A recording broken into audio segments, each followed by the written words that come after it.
everyone, just for getting back to a new video. And today I'm going to be talking about how there are some games that I just I just question when it comes to the making of the games and why they do the endings, the cliffhangers that they do. They make cliffhangers on games, and even after many years that the game since the game released, there are still no still no answer or continuation on like what happens next, right? Like some cliffhangers, yeah, I'm okay with as long as they actually are able to continue, like for real, like they are able to continue and actually decide to make a new game. And of course, obviously, I'm referring mainly talking about on this video Sly 4, which I have watched all the cutscenes of Sly 4 because it is the only Sly Cooper game that I am not able to play because you can only stream it on PS4, which that would have been the way I could have done it. But again, I would not want to stream it, and it's only on PS3, which yeah, it is kind of stupid that you can only stream it though. Like if you wanted to do on the PS4, but yeah, on the ending of Sly 4, obviously after the or in the end with Bentley and Murray trying to find Sly and after La Paradox, which yeah, he's not one of my personal favorites. I would say. I mean, he's a pretty interesting villain, but I still like Clockwork slash Clockla. I do kind of, or I do like them a bit more when it comes to the Sly villains. But yeah, La Paradox was definitely quite an interesting villain. I would definitely say he was definitely a better improvement, in my opinion, than Dr. M. Because Dr. M was very, very disappointing, at least in my opinion. I just felt like he could have been so much more of a good villain, but yeah, he was just a disappointment, in my opinion. But yeah, La Paradox was definitely at least a better improvement, in my opinion. But of course, with him being arrested and Sly in the secret ending, of course, right? Going by the secret ending of Sly 4, we see Sly waking up, and yeah, we see all these different parts on the ground, and he wakes up stranded in ancient Egypt. Yeah, and that's it. There's nothing that says what happens next. There's no DLC, which I've been told that there was supposed or plan going to be DLC for Sly 4, but it just never happened. And that kind of sucks, right? Especially when you get an ending like this. And do remember, this game came out in 2013. Yeah, Sly 4 came out in 2013. I want y'all to remember that. It would be 12 years ago, this year, 12 years since Sly 4 released, since we first got that cliffhanger. Yeah, 12 years. Let me see exactly what date Sly 4 actually released. I know it was 2013. I want to see what date it was. February 5th. Okay, so it has already been 12 years. Yeah, 12 years ago, Sly 4 released. And 12 years later, we still have nothing when it comes to what happened to Sly, right? And poor Sly's friends, though. Poor Bentley, poor Murray, poor Dimitri as well. I mean, yeah, I really did love that Dimitri did appear again. And poor Carmelita, especially, with her just showing feelings, even if she doesn't show it in public. We actually see, when she found that picture of her and Sly, that picture up against her while looking down. Like, yeah, again, she just feels so sad, right? Like, you just have to feel bad for all of his friends, I would say.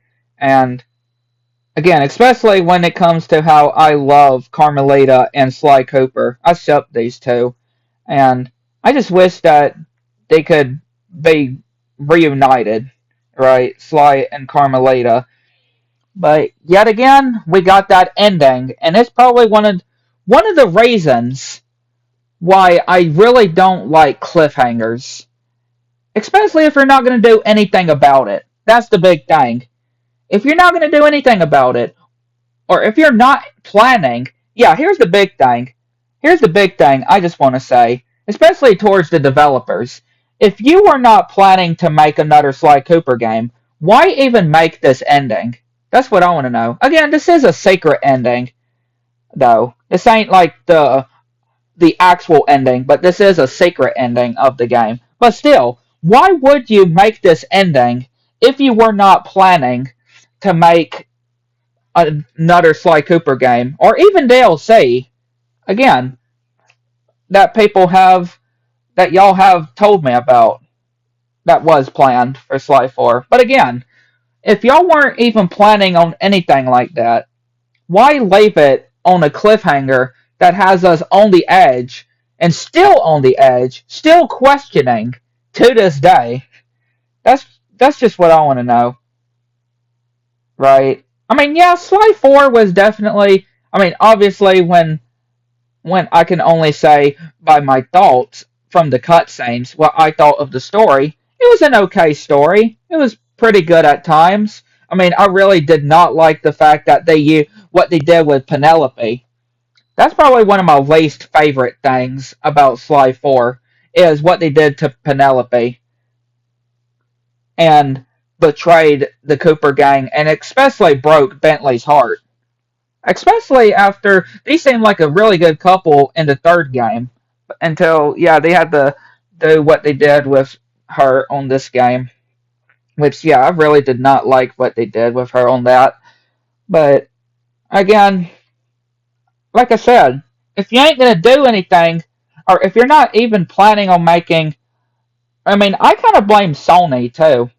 I do kind of blame Sony as well. Sony's another victim, right? Sony is another victim. They're basically like Activision, right? They're kind of like Activision. How they can make stupid decision from stupid decision. Like they are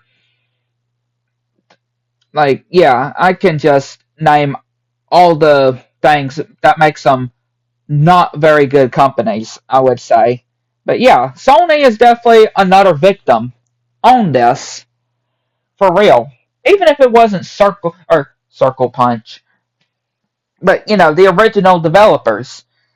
Again, just I mean, I I have nothing to say. I'm getting spaceless. You know what I'm trying to say though. Again, Sony is another victim. They're basically like Activision. How how idiotic and stupid that they can do when it comes to their choices. Very bad, poor choices. And especially when it comes to the franchises.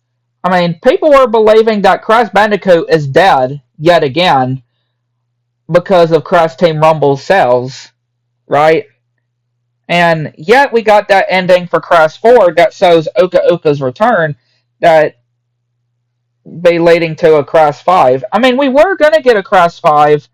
I mean, I still believe we will as long as, the company doesn't screw anything up, right? And no, I'm talking about like who owns the IPs, not the developers, but the people who own the IPs.